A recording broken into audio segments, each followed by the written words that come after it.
And that's just endothelium.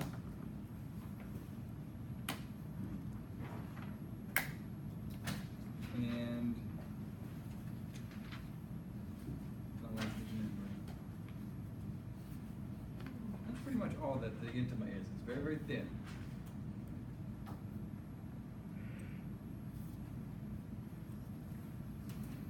This is the lumen here.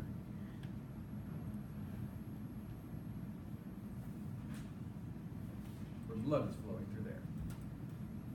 That's this area. So the intima is in contact with the blood. And it's very, very thin. You go beneath that, and there's another elastic membrane.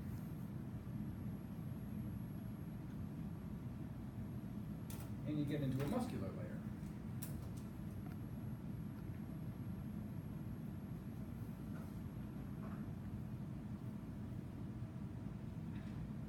This is our muscular layer. And that's called the tunica media. And it's a combination of smooth muscle and elastic tissue and collagen. You find all three of those tissue types in here. Sorry, we're just. That little bigger again.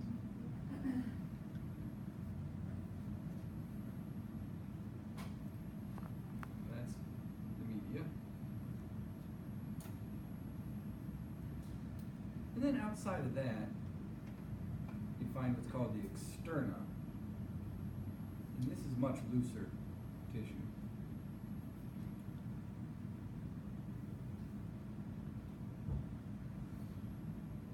That's basically just collagen.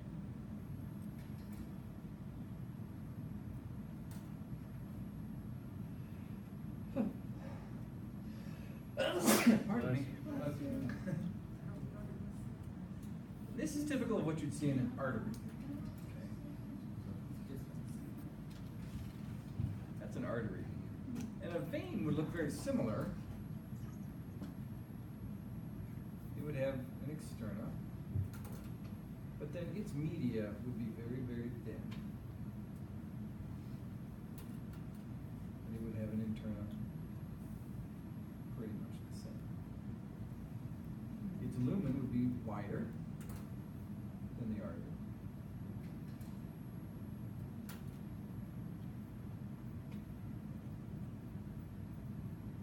And it would have the same three layers. Externa, media, intima. Can you push it down a little bit? Push it down a little? How about I back it The up? external says what? Collagen. So the tunic intima is where the lumen and blood is? The tunica intima is the thin layer of the vessel wall. Oh, The lumen is where the blood is. so it's right before the blood. Yeah, it's the wall.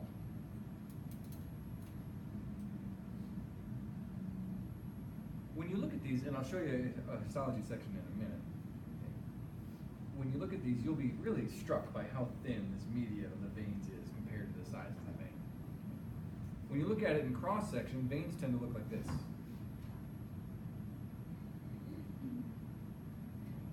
And arteries stay open. Walk down. So the artery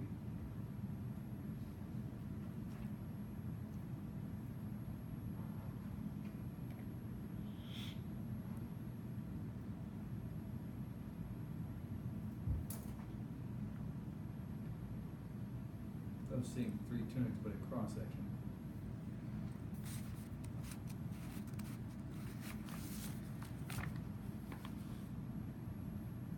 That's how they tend to look in a histology section. The arteries tends to stay open, and the vein tends to collapse. Okay. And that's because of the thicker The much thicker media. tunic media. Okay. Yeah.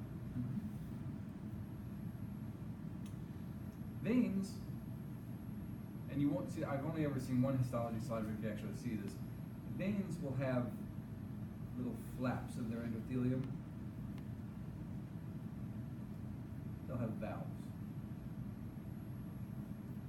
They're called endothelial flap valves.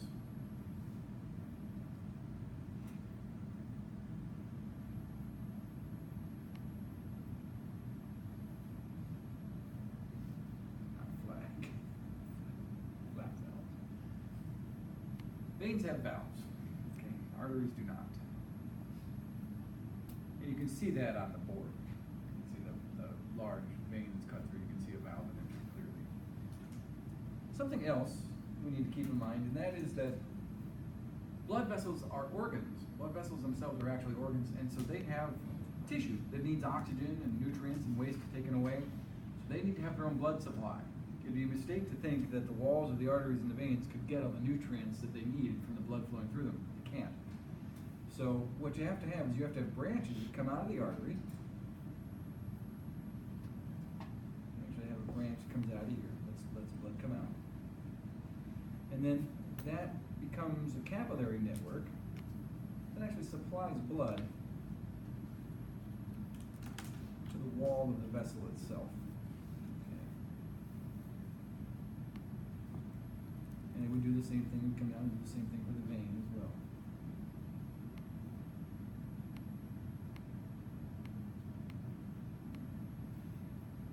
And then, I don't have a blue, I used to have a blue. Oh, yeah. Thank you. I appreciate that. So then, we have blue, that's mine. So then it delivers that nutrients to the vessel and then it collects it back up. Same thing over here. These are veins now. And then they would go and they would deliver that blood back to the vein. They got blood coming in over here and out there. That network of vessels that takes blood to the wall and then takes it away is called the vasoviscerum.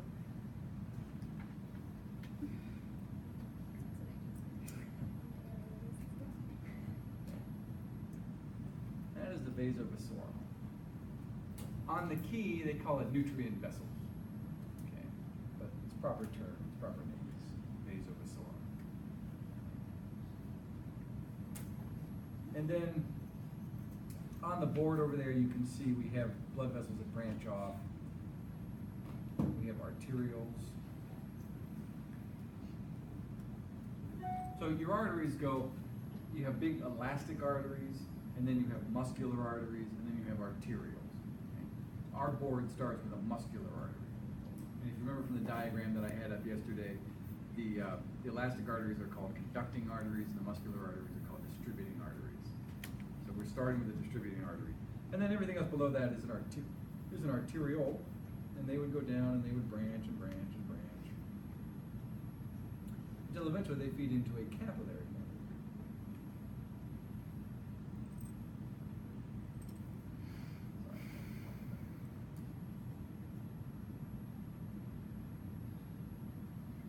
The last branch of the arterial network that, before it goes into the capillary network, is called a meta-arteriole.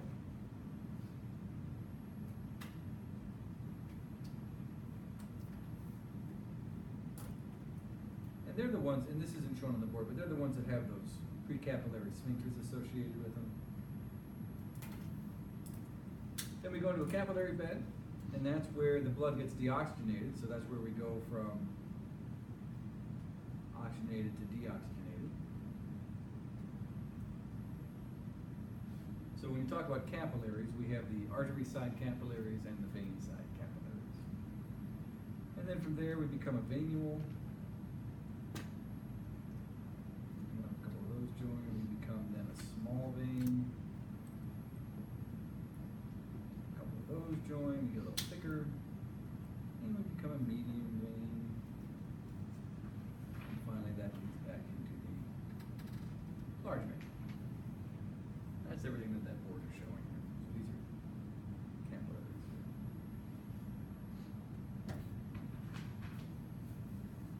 The veins are pretty amorphous, so there's really not a lot of distinction between a small vein and a medium diameters that get a little bit bigger.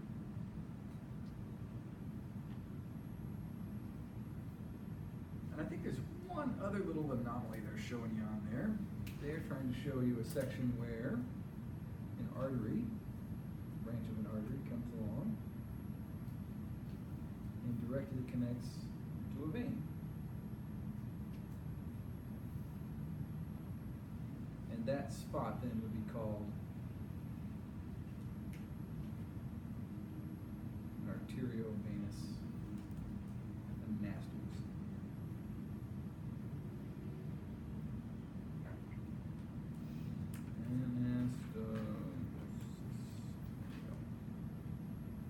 That's also shown on the board. Okay? So now with that as a guide, and the list that I do, you should be able to point all that stuff out on the board. That board always shows up on the test. It should be pretty easy to tell me the tunica media or the flap valve or, you know, the vasovasorum, stuff like that. Now, what do these things really look like?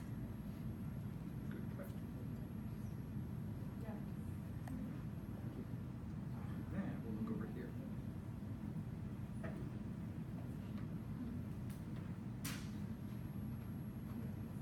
believe starting here. Yeah.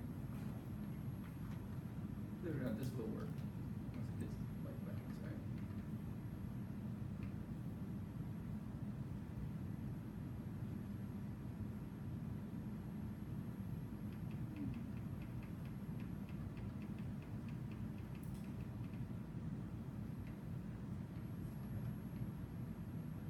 Okay. This is a